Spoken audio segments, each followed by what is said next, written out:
At the start of 2023, Rishi Sunak made 5 promises. We will halve inflation, grow the economy, reduce debt, cut waiting lists and stop the boats.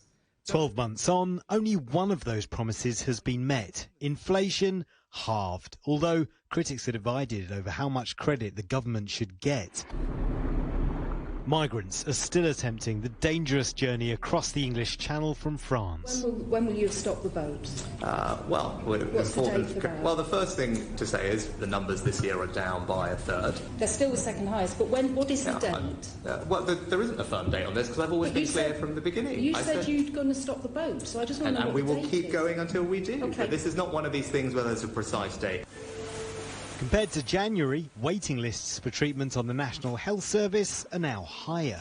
So too, the national debt, while the economy is stagnant. A bit like the ruling Conservative Party's poll ratings, which show a consistently massive lead for the Labour Party, led by this man. Sir Keir Starmer, a former barrister and former head of public prosecutions, father of 2 and, if the polls are right, the next UK Prime Minister. Something he could only dream of after the 2019 general election gave Labour, led by socialist Jeremy Corbyn, their worst defeat since 1935. It's over, Mr Corbyn, isn't it? That paved the way for Starmer to become leader, and 3.5 years later, he's dragged it back towards the centre, where some experts say elections are won and lost. Domestically, an incoming Labour government faces the same huge problem. With taxes and borrowing sky high, how to grow the economy so public services get the investment they need. The defining purpose of the next Labour government, the mission that stands above all others, will be raising Britain's productivity growth, a goal that for my Labour Party will become an obsession. Internationally, Starmer's already been hanging out with world leaders. Here he is with the Greek PM Kyriakos Mitsotakis and the German leader Olaf Scholz. But don't expect any big foreign policy changes from a Labour-led UK.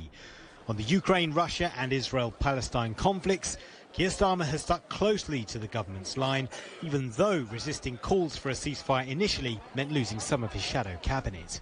As in any time of grave crisis, it is crucial that this House speaks with one voice in condemnation of terror, in support for Israel in its time of agony. The party says its #1 priority will be improving UK-EU trade and relations, but that doesn't mean reopening the Brexit debate. On the so-called special relationship with the US, little would change if Joe Biden wins November's election. But if this man wins...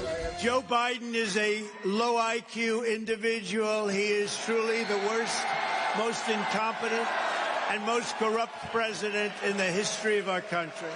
Starmer concedes he would have to make the relationship work.